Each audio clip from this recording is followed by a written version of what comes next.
Hello friends, welcome to our channel civil engineering academy. आज हम लोग शेयर स्ट्रेसेस से रिलेटेड जो एग्जांपल्स डब्ल्यूआरडी पीडब्ल्यूडी एग्जाम में पूछे हुए हैं, उनका एक्सप्लेनेशन देखेंगे एकदम सिंपल लैंग्वेज में। तो इस वीडियो को पूरा देखो, एंड तक देखो, ताकि आपको ये वीडियो बहुत ज़्यादा बेनिफिशियल हो। और हाँ, अगर आपने अभी तक हमारे चैनल को सब्सक्राइब नहीं किया है तो प्लीज़ सब्सक्राइब कर दे, और बाजू में जो नोटिफिकेशन बेल आइकन है उसे भी ऑन कर दो, ताकि आपको हमारे टेक्निकल अपडेट्स तुरंत और सबसे पहले मिल सके। तो देखिए दोस्तों, पहला question, the ratio of average shear stress to the maximum shear stress in a beam with a square cross section is। इसका ऑप्शंस दिए आप लोगों को 1, 2/3, 3/2 एंड 2। इसमें आपको स्क्वायर क्रॉस सेक्शन का जो एवरेज shear stress निकलता और मैक्सिमम shear stress निकलता, उसका रेशो बताना है कितना आएगा। ठीक है, तो देखो इसका सोल्यूशन देखते हैं हम लोग। देखो आपके सामने एक स्क्वायर क्रॉस सेक्शन निकाला हुआ है, और स्क्वायर क्रॉस सेक्शन बोलो या रेक्टेंगुलर बोलो, दोनों का जो शियर स्ट्रेस डिस्ट्रीब्यूशन डायग्राम रहता है वो पैराबोलिक ही निकलता है। और इसमें आपको एक बात और ध्यान रखना पड़ेगा कि जो टॉप और बॉटम फाइबर्स होते हैं उस पर हमेशा शियर स्ट्रेस जीरो आता है, और जो न्यूट्रल एक्सिस होती है उस पर हमेशा शियर स्ट्रेस मैक्सिमम आता है। ठीक है, तो अब अगर अपने को ये न्यूट्रल एक्सिस का मैक्सिमम शियर स्ट्रेस निकालना है, रेक्टेंगल के लिए निकालो या स्क्वायर के लिए निकालो, उसका फॉर्मूला होता है 3/2 इंटू क्यू एवरेज। मतलब Q max is equal to 3/2 into Q average. अब अपने को अगर यहाँ से एवरेज और मैक्सिमम का रेशो पूछा है, तो Q max is equal to 3/2 into Q average होता है। इसका मतलब Q average upon Q max करोगे तो 3/2 का उल्टा करना पड़ेगा, रेसिप्रोकल देना पड़ेगा, दैट इज 2/3। तो 2/3 मतलब ऑप्शन बी इसका जो है वो करेक्ट आंसर है दोस्तों। ठीक है, तो Q average upon Q max is equal to 2/3। चलो नेक्स्ट क्वेश्चन देखते। The figure shows below is an I section for a beam and the shear stress at point P, जो P पॉइंट है जो आपको वेब के अंदर flange के अंदर दिख रहा होगा, वह बोला है very close to the flange. उस पर जो shear स्ट्रेस दिया है वो दिया है 12 मेगा पास्कल। और shear stress eight point Q, जो Q पॉइंट वेब के अंदर है, जो फ्लेंज के बहुत क्लोज है लेकिन वेब के अंदर है, उसका shear स्ट्रेस आपको निकालना है। ठीक है दोस्तों, तो इसके अंदर आपको आई सेक्शन दिया हुआ है फिगर के अंदर, जिसका फ्लेंज विड्थ दिया है 100 mm। दोनों फ्लेंजेस सिमेट्रिकल है, दोनों फ्लेंजेस का विड्थ सेम है, दोनों फ्लेंजेस का थिकनेस सेम है 20 mm। और जो वेब है वर्टिकल, उसका जो डेप्थ है वो है 40 mm, और उसका जो विड्थ है, विड्थ ऑफ वेब, वो है 20 mm। दोस्तों इसमें पी पॉइंट जो है वो फ्लेंज के अंदर है, और क्यू पॉइंट जो है वो वेब के अंदर है। ये बात ध्यान में रखो। मतलब जो फ्लेंज के अंदर पॉइंट है उसका shear स्ट्रेस दिया हुआ है, और वेब के अंदर के पॉइंट का निकालना है। देखो सेम डायग्राम मैंने ड्रॉ किया, और आपको आई सेक्शन का जो shear स्ट्रेस डिस्ट्रीब्यूशन डायग्राम होता है वो किस तरह का आता है ये आपको पता होना ज़रूरी है। तो ये shear स्ट्रेस डिस्ट्रीब्यूशन डायग्राम भी ड्रॉ किया हुआ है, और उसके राइट हैंड साइड में इसमें भी जो टॉप और बॉटम फाइबर्स है उस पर हमेशा shear स्ट्रेस जीरो आएगा। उसके बाद में जो पी पॉइंट का shear स्ट्रेस है वो भी ड्रॉ किया है, और जो क्यू पॉइंट का shear स्ट्रेस वो भी ड्रॉ किया है डायग्राम में। यहाँ से आपको एक चीज़ ध्यान में आ गई होंगी कि क्यू पॉइंट का जो पी पॉइंट का shear स्ट्रेस का वैल्यू थोड़ा कम रहता as compare to shear stress of Q point, क्योंकि फ्लेंज की विड्थ ज़्यादा रहती, जितना आपका विड्थ मैक्सिमम रहेगा उतना ही आपका shear स्ट्रेस कम आएगा। वेब की विड्थ कम रहती, जितना आपकी विड्थ कम रहेंगी उतना shear स्ट्रेस ज़्यादा आएगा। उसी का एक इंपेरिकल फॉर्मूला है दोस्तों जो नीचे लिखा हुआ है, shear stress at width of flange into width of flange must be equal to shear stress at width of web into width of web. तो अपन दोनों के प्रोडक्ट को, मतलब shear स्ट्रेस और विड्थ के प्रोडक्ट को अपन इक्वेट कर सकते हैं। तो पी पॉइंट का shear स्ट्रेस मतलब फ्लेंज का है, और क्यू पॉइंट का shear स्ट्रेस मतलब वेब का है। तो दोनों के shear स्ट्रेस और विड्थ के प्रोडक्ट को इक्वेट किया तो क्या मिलता, क्यू पी इंटू फ्लेंज की विड्थ है 100 is equal to Q at Q point, shear stress at Q point मतलब क्यू क्यू इंटू उसकी विड्थ है 20 वेब की।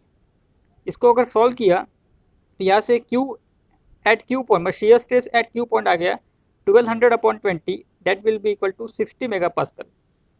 तो shear stress at Q point का आंसर आ गया दोस्तों 60 मेगा पास्कल, और इसमें जो ऑप्शन दिया था वो ऑप्शन बी इसका करेक्ट है। ठीक है, तो इसको इस तरह से सॉल्व कर सकते हैं हम लोग। तो आपको ये इंपेरिकल फॉर्मूला लिखा है, इसको ध्यान में रखना। ठीक है, चलो नेक्स्ट क्वेश्चन देखते हैं। A brittle material of 4 metre square cross section carries an axial tensile load of 20 tons. So what will be the maximum shear stress in the block?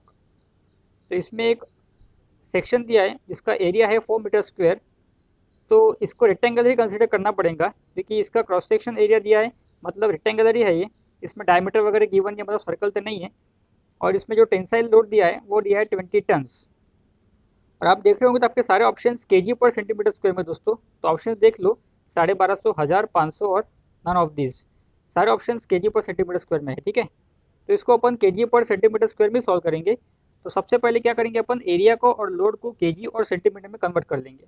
देखो एरिया दिया है प्रॉब्लम में 4 मीटर स्क्वायर, 1 मीटर मतलब होता है 100 centimetre, तो उसको अपने को मल्टीप्लाई करना पड़ेगा 10⁴ से, क्योंकि 100 सेंटीमीटर मतलब क्या, 10 का स्क्वायर, तो अपने को मीटर स्क्वायर करना है तो वापस 10 स्क्वायर का स्क्वायर करना पड़ेगा, तो 10⁴ हो जाएगा। तो सिंपली 4 मीटर स्क्वायर का कन्वर्शन हो गया 40 मल्टीप्लाई बाय 10⁻³ सेंटीमीटर स्क्वायर। उसके बाद में लोड दिया है 20 टन, 1 टन मतलब होता है 1000 किलो, तो 20 टन मतलब 20 मल्टीप्लाई बाय 10⁻³ kg। अब जैसे कि अपने रेक्टेंगल का फॉर्मूला है क्यू मैक्स का 3/2 into Q average, 3/2 into force दिया है अपने को 20 मल्टीप्लाई बाय 10⁻³ और एरिया दिया है 40 मल्टीप्लाई बाय 10⁻³, तो 3/2 इंटू इसका आंसर आ गया 1/2। इसका आंसर आ गया दोस्तों 0.5 kg पर सेंटीमीटर स्क्वायर, लेकिन ऐसा ऑप्शन आपके पास में था ही नहीं, इसलिए इसका जो करेक्ट आंसर है वो है नन ऑफ दिस, क्योंकि ये 0.5 kg पर सेंटीमीटर स्क्वायर आपको ऑप्शन में दिया ही नहीं है, तो ऑप्शन डी जो है इसका करेक्ट आंसर है। ठीक है, तो चलिए नेक्स्ट क्वेश्चन की तरफ बढ़ते हैं हम लोग।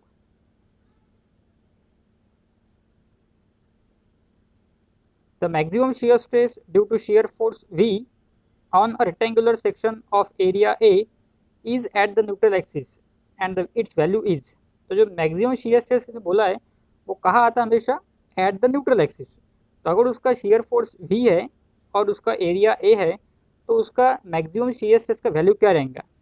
ऑप्शंस दिए है V/A, V/2 3V/2 2V/3A, तो इसका आपको आंसर बताना है क्या रहेगा अगर उसका शियर फोर्स V है और क्रॉस सेक्शनल एरिया अगर A है तो।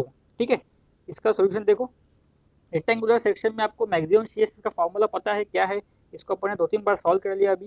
3/2 into Q average, average shear stress मतलब क्या होता है, फोर्स अपॉन एरिया, कौन सा फोर्स, शियर फोर्स, इसमें शियर फोर्स कितना दिया है V और क्रॉस सेक्शन एरिया क्या दिया है A, मतलब 3/2 इंटू V/A, तो क्या हो गया 3V/2A, मतलब जो ऑप्शन सी दिया है वो इसका करेक्ट आंसर है।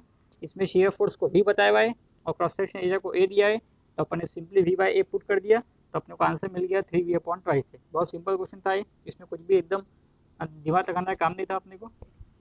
देखते हैं अब next question upon. A rectangular beam 20 cm wide is subjected to a maximum shear force of 10,000 kg, full stop.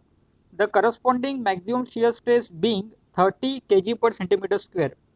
The depth of the beam is, आपको विड्थ दी हुई है, shear force दिया है और मैक्सिमम shear stress दिया है और depth निकालनी है। ठीक है, ऑप्शन है आपके पास में 15 सेंटीमीटर, 20 सेंटीमीटर, 25 सेंटीमीटर और 30 सेंटीमीटर। तो बी आपके पास में विड्थ, शेयर फोर्स आपके पास में और मैक्सिमम शेयर स्ट्रेस भी आपके पास में है, आपको निकालना है डेप्थ का आंसर। ठीक है, देखो सॉल्यूशन, विड्थ दी है 20 सेंटीमीटर, शेयर फोर्स दिया है 10,000 kg, इसको ऐसे ही रहने दो क्योंकि अपने को आंसर सेंटीमीटर में निकालना है, तो इसको अपन ऐसे ही रख देंगे क्योंकि शेयर स्ट्रेस का यूनिट भी क्या दिया है, kg पर सेंटीमीटर स्क्वायर ही दिया है। ठीक है, तो शेयर स्ट्रेस का फॉर्मूला क्या होता है, रेक्टेंगल का 3/2 इंटू क्यू एवरेज, अपने को शेयर स्ट्रेस पता है 30, उधर 3/2 इंटू एवरेज शेयर स्ट्रेस क्या होता है, शेयर फोर्स अपॉन एरिया मतलब F/A। अब 30 इज इक्वल टू 3/2 मतलब क्या होता है 1.5 इंटू एफ कितना दिया है 10 इंटू 10⁻³ अपॉन एरिया। इसको अगर सॉल्व किया 1.5 into 10 into 10⁻³ upon 30 is equal to area, तो अपने को एरिया का आंसर मिल गया 500 सेंटीमीटर स्क्वायर। अब रेक्टेंगल के लिए एरिया का जनरल फॉर्मूला क्या होता है, B इंटू डी, अपने पास में B है 20 सेंटीमीटर, एरिया है 500, D निकालना है 500 अपॉन 20, तो D का आंसर आ गया 25 सेंटीमीटर। तो ऑप्शन सी जो है इसमें 25 सेंटीमीटर दिया हुआ है, तो that is our correct answer for this question. ठीक है, तो आपको समझ में आऊँगा, आपको कुछ भी डिफिकल्टी आती है दोस्तों तो मुझे कमेंट में पूछो, आपको मैं सॉल्व करके दूंगा। ठीक है, देखो next question, in a beam at a section carrying a shear force F, the shear stress is maximum at, अगर एक सेक्शन पे शियर फोर्स आ रहा है F नाम का, तो शियर स्ट्रेस सबसे ज़्यादा कहाँ आता, एक थ्योरी क्वेश्चन है ऐसे, न्यूट्रल सरफेस पे आता, टॉप मोस्ट फाइबर पे आता, बॉटम मोस्ट फाइबर पे आता या मिड डेप्थ पे आता? तो कहाँ आता? न्यूट्रल सरफेस पे। हमेशा जो न्यूट्रल एक्सिस रहती है वहीं पे क्या होता है, शियर स्ट्रेस मैक्सिमम होता है, ठीक है। तो इसका आंसर क्या है, न्यूट्रल सरफेस पे हमेशा शियर स्ट्रेस मैक्सिमम आता है, ठीक है। देखिए लास्ट क्वेश्चन है अपना, shear stress distribution diagram of a beam of rectangular cross section subjected to a transverse load is to be। इसमें जो shear stress डायग्राम है रेक्टेंगुलर सेक्शन का, उस पर अगर ट्रांसवर्स लोड आता है तो उसका shear stress डिस्ट्रीब्यूशन डायग्राम क्या होता है? तो पहले आपको बताया मैंने कि रेक्टेंगुलर सेक्शन का shear stress डिस्ट्रीब्यूशन डायग्राम हमेशा कैसा होता है, पैराबोलिक होता है। तो इसमें जो आखिरी का ऑप्शन है डी, वो पैराबोला ड्रॉ किया हुआ है। तो rectangular shear stress distribution diagram कैसा होता है, पैराबोलिक, मतलब ऑप्शन डी इसका आपका करेक्ट आंसर है दोस्तों। तो इस वीडियो को पूरा देखने के लिए बहुत बहुत थैंक यू। आई होप आपने पूरा देखा होगा और जितने भी क्वेश्चंस मैंने लिए हैं आपको समझ में आएंगे। अगर आपको कुछ भी समझ में नहीं आता है दोस्तों तो मुझे कमेंट करो, व्हाट्सअप नंबर दिया डिस्क्रिप्शन बॉक्स में, व्हाट्सअप नंबर दिया है, तो उस पर आप मुझे व्हाट्सअप करके पूछ सकते, ठीक है। और चैनल को सब्सक्राइब कर दो, नोटिफिकेशन बिल को ऑन कर दो, ताकि आपको ऐसे अपडेट्स और हमारे लेक्चर्स तुरंत मिल सके, ठीक है दोस्तों। थैंक यू वेरी मच, मिलते हैं हम नेक्स्ट लेक्चर में, ठीक है।